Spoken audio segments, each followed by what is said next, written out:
How you guys doing? Anybody working after today?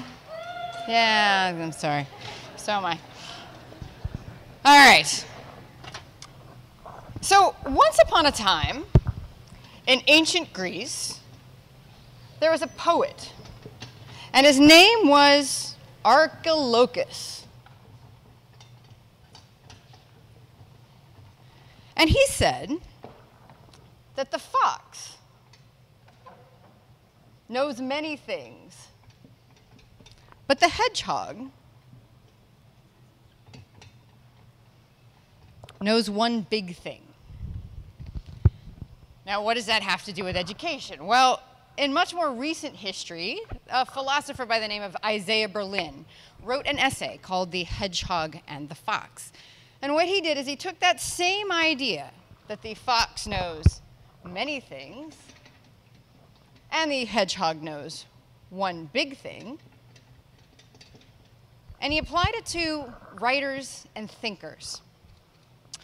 So what Berlin said is that for writers and thinkers, there are essentially two types of creative people in the world. The first are those who have one big construct into which they fit everything. So Berlin said that writers like, make sure I get this right, that writers like Dante, Proust, Plato, one big idea. And that writers and thinkers that were like foxes would find a new idea or explore a new idea in everything they came across. So people like Aristotle, Shakespeare, Joyce. Okay. What does that have to do with education? You might be wondering. Well, for that I want to ask a couple questions. First, hands up if you went to college. Hands up if you finished college. Hands up if you are doing today what you studied in college. Be proud of it. It's okay.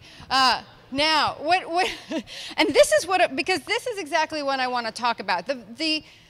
It is usually half to fewer than half of people who are doing today what they went to college for. And yet, what do we tell people, young people, when we send them off to college? This is the thing you're going to do. Study the thing you're going to do for the rest of your life. And yet, that's not where most of us end up. And so, if you're anything like me, then you end up then with sometimes some uncomfortable conversations about how your education has jack shit to do with what you end up doing now, right? Or if you didn't finish college, then you end up feeling like you have to justify it. Or if you didn't go to college, you have to say, well, here's all the other things that I know. And what bothers me about this is that increasingly, the rate of people choosing to work rather than go to college is going up. Even though data after data after data says no matter what happens, some college is better than not. Doesn't matter what you study. So in my mind, the problem is not college or whether or not that's better or not. The problem is what we tell people about education. And that all comes back to foxes and hedgehogs. If we can understand foxes and hedgehogs, I say, then we have an answer about why we go wrong or why it's so frustrating when we don't end up studying the thing that we think we're there for. So let's talk about what foxes and hedgehogs actually are. All right. So go back to this idea. A fox knows many things, and a hedgehog knows just one. Now, what does that really come down to? If you think about a fox is crafty, he's wily. His job is to get the hedgehog. But he can tap any number of different things to get the hedgehog. What does the hedgehog know how to do? Be a hedgehog, right? I mean, spikes, ouch. That's what the hedgehog knows how to do. Now, if you think about this, then take Berlin and layer it on and say, okay, what do we go to from here? Then there's this interesting dichotomy starts to set up about these two types of people. People who go after many ideas, I would say, they are the people who, from a skill set standpoint, from a creative standpoint, go very, very broad. They cover a lot of different topics. Hedgehogs go very deep. Foxes are very much a way that I think about it, about skill sets. Hedgehogs, subject matter. Foxes are about synthesis. They take many ideas and they figure out how to make them connect with each other. Hedgehogs are analysis. Let me go deep in the subject matter and tell you more about what it means. Make sense so far? All right. So it can be tempting to say, well, hey, I want to be foxy, or hey, aren't hedgehogs cute? The point is, these are equally valid. They're equally valid. You cannot get to good synthesis without good analysis. And if you don't have subject matter experts, you don't have something to which to apply skills.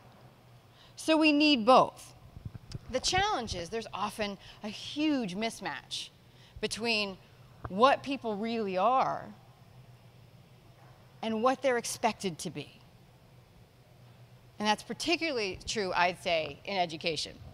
All right, so let's look at this idea of synthesis versus analysis. And I want to get up here. This one idea is that no matter which, they are both equally valuable, but they need each other. And both of these,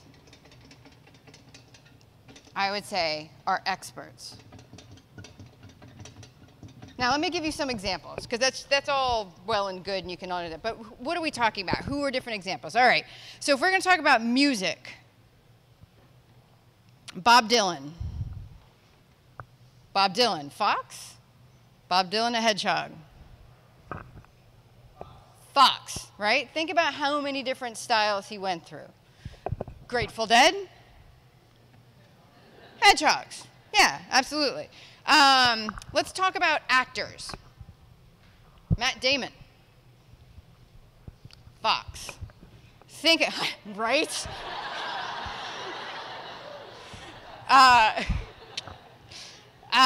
Absolutely. Think about how he disappears into characters.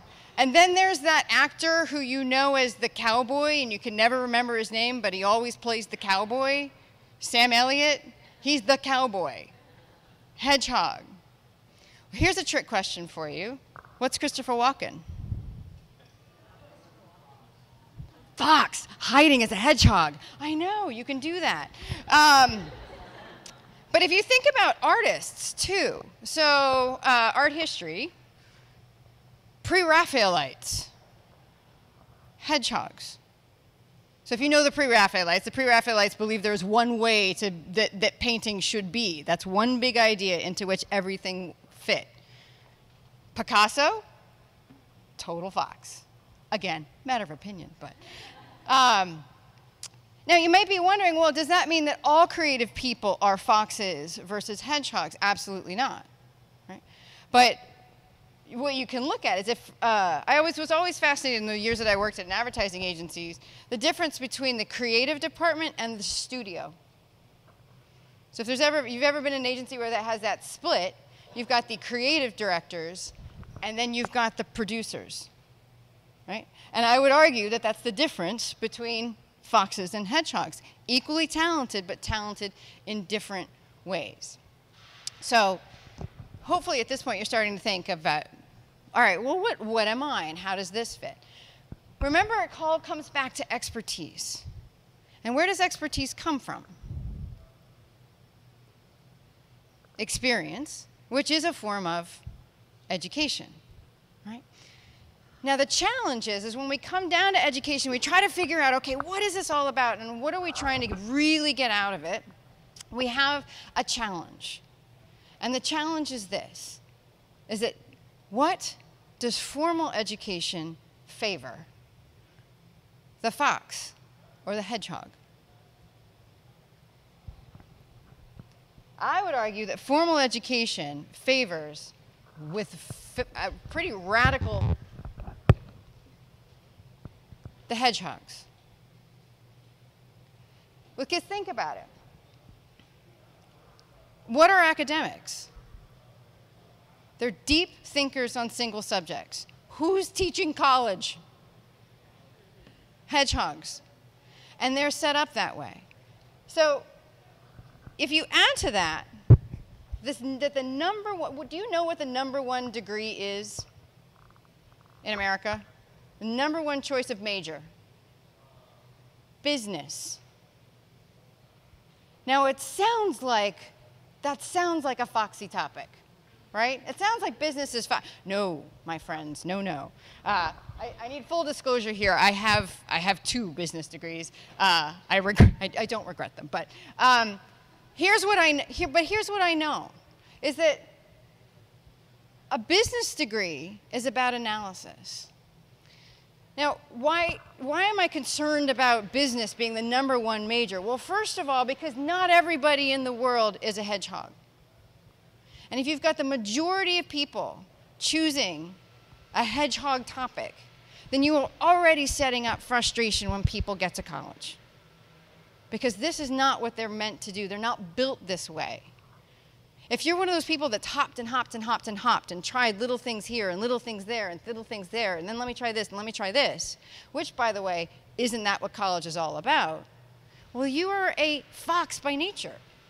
And yet, what does education tell you? Declare your major early. What does society tell you? Get a job coming right out of college. So let me tell you, I had an interesting opportunity this past year to mentor a young woman from Harvard. She was majoring in business. I did my best to get her out of it. And what was interesting about her was that she actually was a double major, which I was a big fan of. She was a business major and a philosophy major. In other words, she was trying to cross the fox-hedgehog divide. Now, at the end of the season of mentorship, we had a meeting of everybody. And all the young mentees went around the table and they talked about what they were planning to do after college.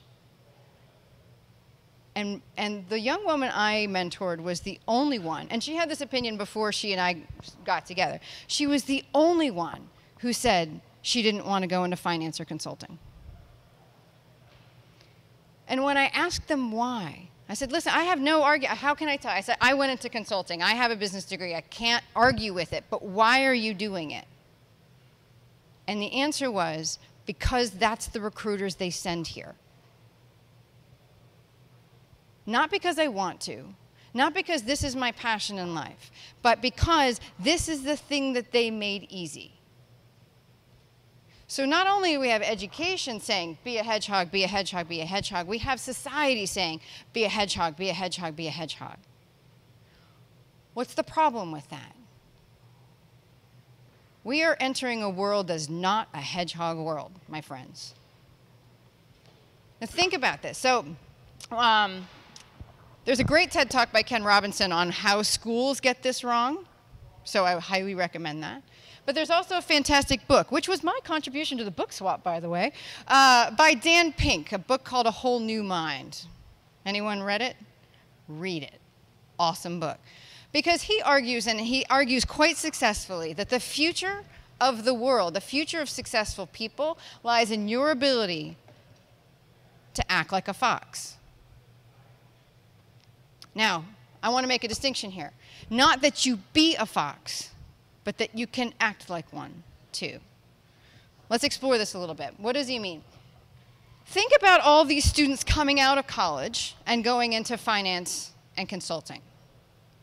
Do you know in what other countries universities are pumping out people who are able to do that same kind of analysis, that same kind of consulting, cheaper? Southeast Asia, the rest of the world. This is one of those things where if a computer can do your job, or if someone in another country can do your job, you do not have a secure career path. But you know what computers can't do? Do you know what the education systems in other places aren't doing? They're not teaching people to synthesize. So the people who can do that naturally, or the people who can learn to do that, are the people who hold the power going forward. Think about the nature of creativity. I think one of my favorite definitions of creativity is the ability to make a connection between unexpected things. That is absolutely this idea of synthesis, right? A computer can't say, I've been inspired by this, let me apply it to this thing over here. But you can, right? Someone who's been trained in analysis probably doesn't have innately in them this ability to synthesize. So this is the thing that we have to figure out. Okay, so we've got this dichotomy, foxes, hedgehogs. We're saying that they are equally important, and yet we've got an education system society that is favoring one or the other. And yet the global economy is saying we need more foxes. So what's the solution here? Well, the solution is that I think that once you know whether or not you're a fox or a hedgehog, now you have a huge amount of power. All right, so you might be saying, Tamsen, that's great, but if you start pushing this a little hard, it's going to get a little squishy. I mean, what if I'm a fox in hedgehog clothing, or what if I'm a really hedgehoggy fox? A fox hog. Yes. That's the goal, I would say.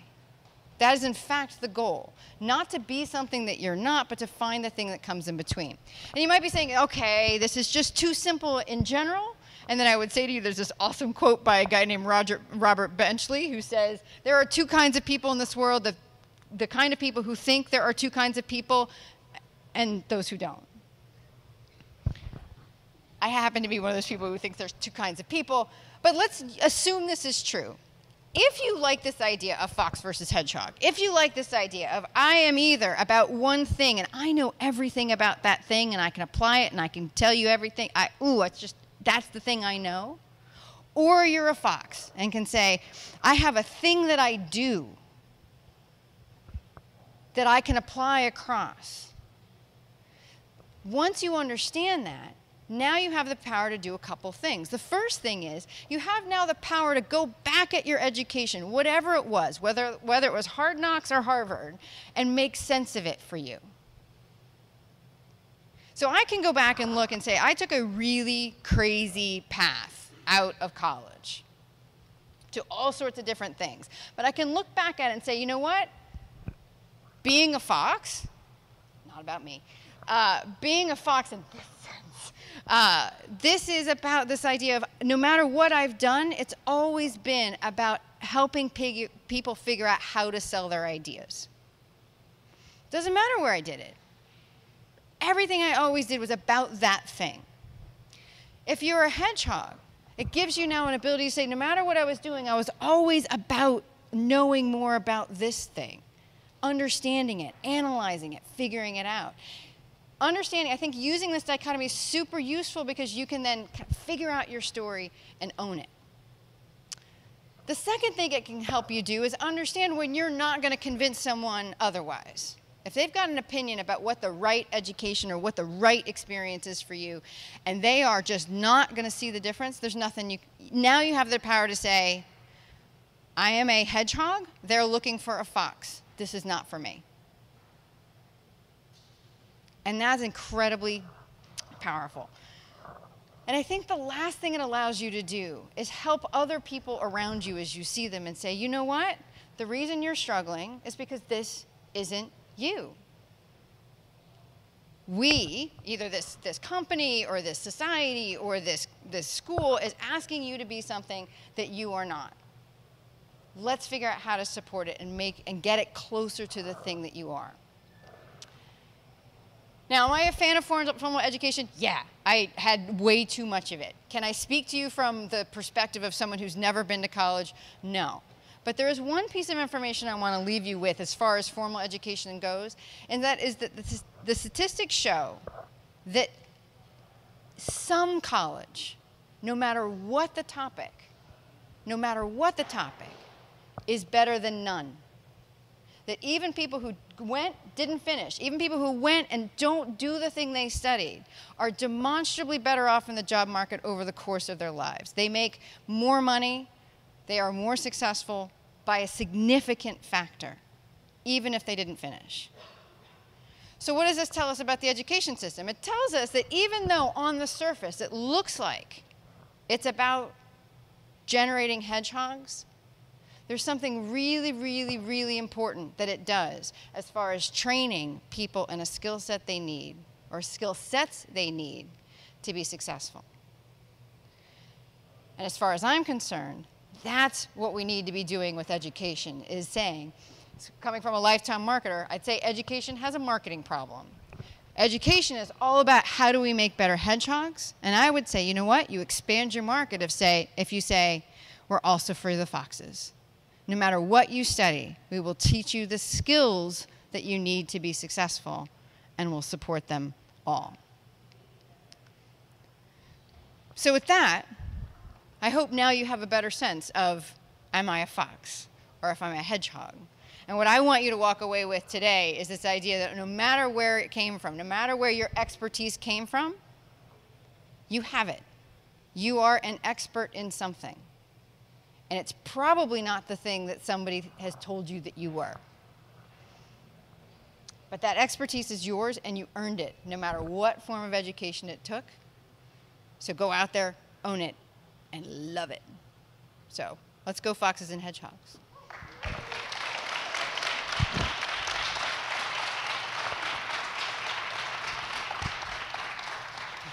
And he comes running from the side. Are there questions? Are there questions? We have time for Q&A. Because I can chat about anything. We have questions. Hi. Yes.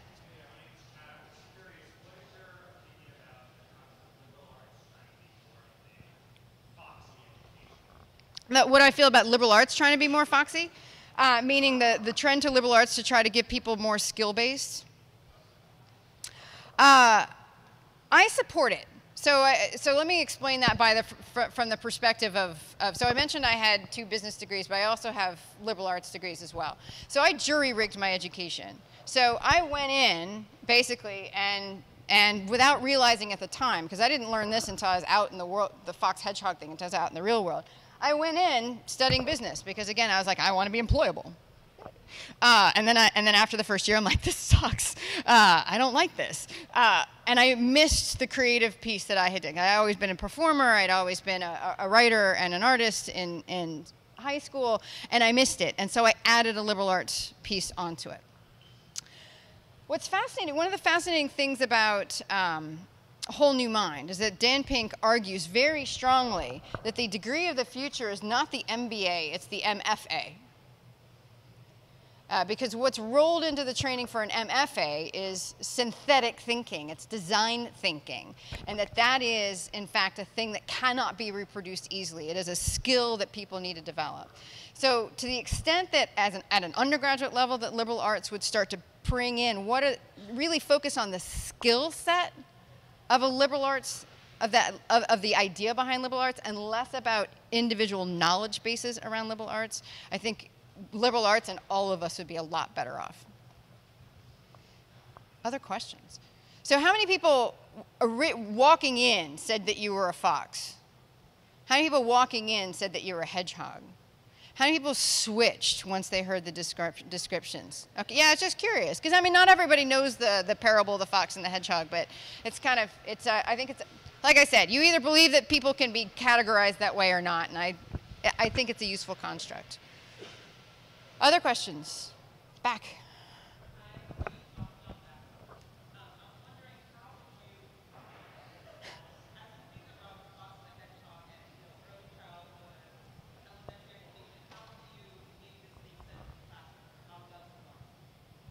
How do you, as from the perspective of the, okay, so the question was, how do you make the fox hedgehog thing make sense from the perspective of an educator and early childhood education? Is that fairly restated? Kind of. I'm in communications, can't you tell?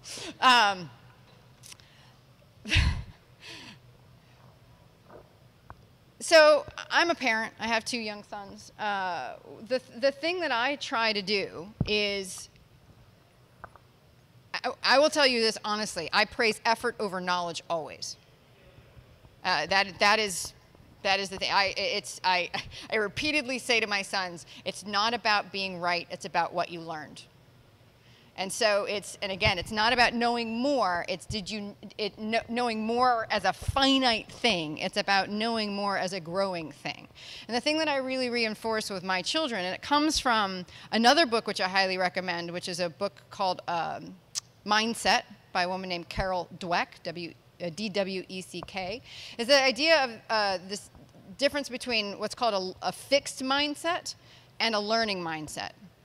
And fixed mindset people, again, I'm all about dichotomies, but fixed mindset people think that that their ability to learn, their ability to change is fixed. That I know what I know, this is who I am, I'm an old dog, I'm not going to learn new tricks, period. Learning mindset people don't have that natural stop. And they understand that you can always get better. What's interesting about that dichotomy is that only the learning mindset, well, they're self-fulfilling prophecies. If you think you're fixed, you're fixed. If you think you're learning, you're learning. The thing is, if you start as a fixed mindset, you can become learning. And so I think that the way to reinforce this, not only from early childhood education, but particularly as kids are trying to figure out what they're doing in high school and even as they're starting to go into college, is reinforce that learning mindset, that you can always get better, that you can always practice, you can always refine. There's always this opportunity to be different and to find more, because I think that, to me, supports both of these constructs, not one over the other. And as much as I love to put frameworks on things, I would never want to pigeonhole a young child too early as saying, oh, you're totally a fox or you're totally a hedgehog. There's another one. Hi, Gabby.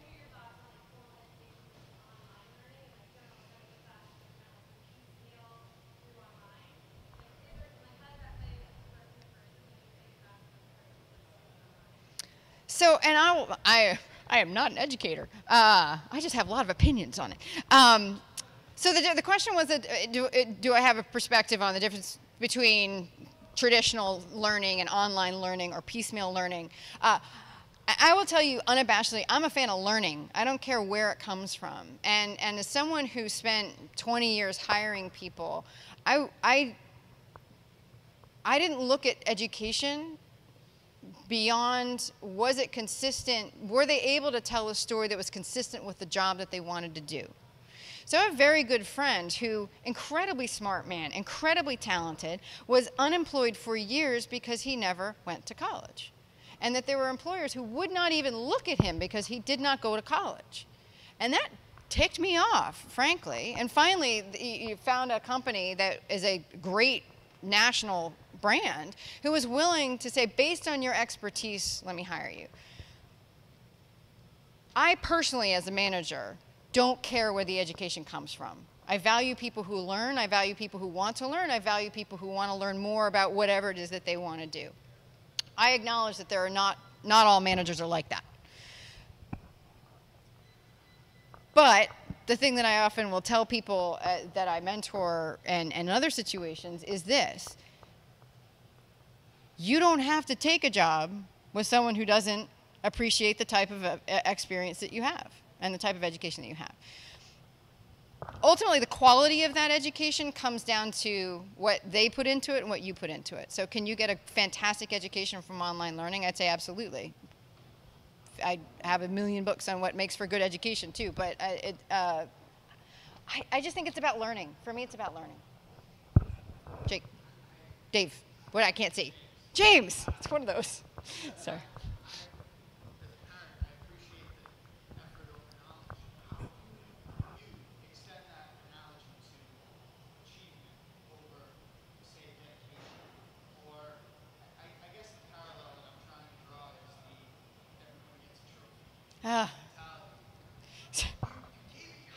I am unabashedly Gen X, so I think that's a crock of shit, frankly. I mean, I'm sorry. There are winners and losers in life. There just are. And I would say if there's one phrase I say to my sons more than anything else, it's from Princess Bride. Life isn't fair. Get used to it. I mean, it's just, and I say it in a loving way, I promise. But it's for whatever reason, and this is not something I taught both of my sons. Both of my sons are like, it's not fair. And I say, you're right. It's not fair. And I say, sometimes somebody works harder than you do. Sometimes luck doesn't go your way. Sometimes somebody makes a bad decision. Your response, that's the thing you can be responsible. That's the thing that you need to be in charge of. So I'm a huge fan of Diane von Furstenberg, and she's wrote a book recently where she quotes her mother as saying, you and only you are responsible for your life. I had a mentor that had, the way he put it, and I love this is my favorite thing. I'll say this to my kids too, also to my staff. Misery is optional. If you are unhappy with anything, then it is up to you to have a different perspective on it, to say something, to change it, to do something like that. And so that's, for me, when it comes down to achievement, it's like I will acknowledge their achievement, absolutely. Like, you did that thing, that's awesome. What I love about what you did that's awesome with that thing is this. I love how you put those colors together. I love that you clearly worked so hard on it. I love that you modify it. Give them more information, because whatever, and this is true whether they're 4 and 6 or whether they're 46. People will do the thing that you praise them for. The thing that you praise them for is the thing they will continue to do over and over again. So that's what I always try to reinforce. I didn't know I'd talk about my kids today. Hi. Thanks.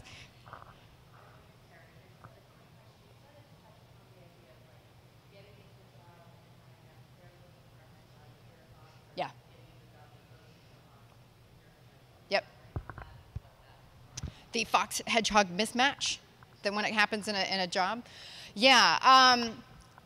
So interesting. My first job out of grad school was as a consultant. Like so let me tell you the quick sad story is that I went into grad school going, I'm going to run a museum someday. And I came out of grad school and I'm like, I'm in management consulting. But that's what college does to you. And as it turns out, it's funny, I recently put in my bio my brief but enduring turn as a change management consultant, because the thing that I did as a management consultant coming out of grad school was to work in change management, which is, in other words, helping organizations change. And it wasn't so much that the job was a bad fit, because it turned out the consulting was the right thing. Consulting's a great, not financial consulting, not what we're talking about when people graduate from Harvard and they want to go into finance and consulting. That's different. But consulting, in other words, of coming in and plugging into a whole bunch, agency work is awesome. That's the type of consulting I'm talking about. That was a super fit for me. That first job was in Dallas. Dallas was not a super fit for me. But what happened is that I came out of it and said, well, consulting isn't right. Let me go back into the thing that I thought I wanted to do, and I went back into museums. And so I went like full hedgehog. And I was there, and I did that for a number of years, and then I kind of ran the course of that. And so I said, well, all right, let me keep going. But I was like, it was that moment where I realized that I'm not the hedgehog I thought I was, because I was able to move out of museums and still be happy. I went to a performing arts college. I'm like, oh, it's the art. And then I was like, oh, it must be the arts. That was it. So okay, maybe I just misjudged my hedgehogginess. I thought I was, oh, it's the arts. And then after that, I was like, well, okay. Then my next job was Harvard Medical School. That's not the arts. So I'm like, okay, it's higher education. Yes. No. Because finally after that, I was like, you know what, Tamsen, it is not the subject matter that you love. It is the thing that you love. And that made me unabashedly a fox. That's what I'm saying. Can you solve all problems with fox and hedgehog? No. But it's a really useful way of saying, well, what's going on with a situation here? Why is this not working for me? Alternatively, and I see this a lot when people are trying to figure out how to get a job or how to talk about themselves in a way that gets them hired, they haven't figured out how to tell that story of how all the pieces of the things they do fit together. And I think even if you never utter the words and I would recommend that generally you don't utter the words in a job interview, I'm a fox.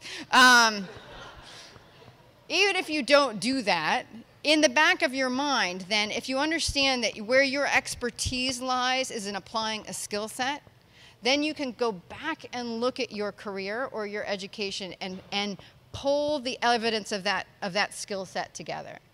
And in fact, for foxes, what I recommend is don't give me a resume that is your chronological history of all the jobs that don't make sense. Group your resume by your skill sets and break the experience up across the skill sets. Because then what I see is someone who does all the things I want to do, not the person who's been at all the right places. Because if you're a fox, your resume probably looks really weird. I see a lot of nodding heads. Yeah, because on paper, they're probably like, how did you go from that to that? And it made sense to you, right? But if it makes sense to you, then that's the key. You need to figure out why it made sense to you. And I really find that whether you're a fox or a hedgehog, if you can figure that out and say, was it the subject matter I was pursuing every time? Or was it a skill set that I was trying to apply in a different way every time? That starts to give you a really good sense of it. And so when you get into a situation and you're like, this is just not working for me, one of the things that I would say I've done myself and I would say to other people is, go back and look at it and say, have you been mismatched? Did you think that you were a hedgehog? Or were you essentially a fox hiding in hedgehog clothing? Or are you a hedgehog trying to live among foxes? And understand that both are good. And that's the thing I really want to emphasize, is that neither one of these is better.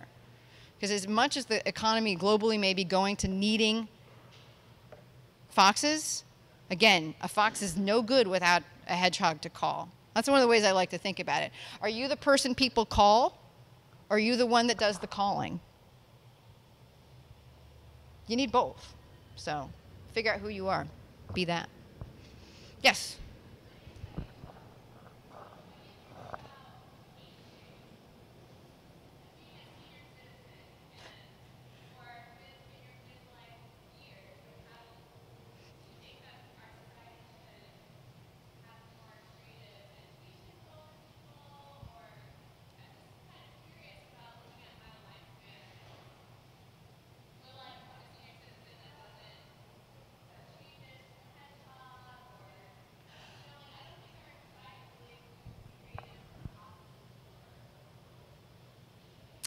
So it's an interesting question. I'm dangerously close to midlife.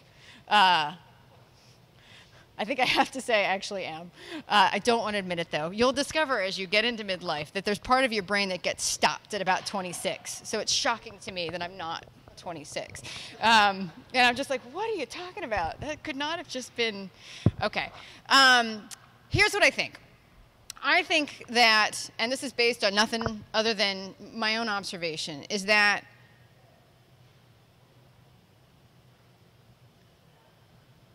there's two things going on. We have, no matter where you are in society, I think people are, more aware of the things that bring them contentment. And I'm not going to say that bring them happiness or life's passion or whatever. That's a whole other topic for a different day.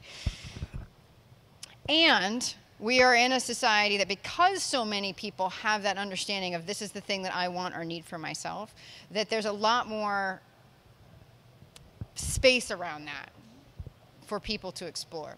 So I can look at my parents, who are now in their late 70s, and my mom loves the Twitters. She's on there. But it's very interesting to me because my mother has had no issue going out and continuing to, both of my parents have had no issue continuing to go out and figure out those things. But I think that's because, I mean, they are my parents after all, that's part of what they instilled in the beginning. So, what am I trying to say with that? I think it's this, that if you know what you are and what you want, you don't lose that desire throughout your life. And in fact, the thing that I've discovered with getting older is what's lovely is that you stop giving a shit about what other people think. Pardon my French, but you really do. You start to realize that other people's opinions of you are none of your damn business. And you can't live up to them anyway. So you do get to this point, and I found that it really started in my late 30s where I was just like, whatever, you can, okay, fine. Because I'm going to do what I think is best for me or for my family or for whatever, and I'm going to do that. And I see that generally happening all the way through. I don't know if that answers that, but. How much time? Moving towards that direction? Yep. What are your opinions on society thinking that creative is still a soft skill and that because technology is very strong, it's like, oh, anybody can do it? Or yeah, which makes everybody hypocrite. Yeah, it's just, yep. So what's my opinion on? Like, they're moving towards this, but they still don't value it. How do you So moving to, okay, how do I see that change? I see that they're going to figure it out once it's entirely too late for them. So you go and do the question was, what do I feel about the fact that everything's moving towards creativity and yet people don't value it? So because anyone thinks they can be creative, everyone thinks they're a marketer, and everyone thinks they can write. They can't. Everyone can't market. Not everyone can design. I don't care if you have Photoshop. Doesn't happen. What do I think about that? I think keep on doing what you're going to do because you know what? The cream always rises to the top. And people are going to figure out that that not everybody can do. So are there certain aspects of all of those things that can be outsourced? Absolutely. The great ones are the ones that find, creatives no matter what, are the ones that find the happy medium. So you want to be a superior creative.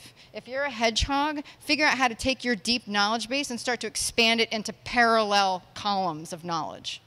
What's the column next to yours that you can expand to? Because the more columns you have as a hedgehog, the more you look like a fox. If you're a fox and you're already broad, start figuring out different industries or different applications where you can start to go really deep. Right? That's how you make yourself stand out. That's how you make yourself absolutely irreplaceable by anybody who can just turn on a computer. Because that's the thing that nobody else can acquire. The coolest thing about education is that once you've got it, and it doesn't matter where it came from, nobody can take it away from you. So get as much as you can in whatever form you can and absolutely make hay with it.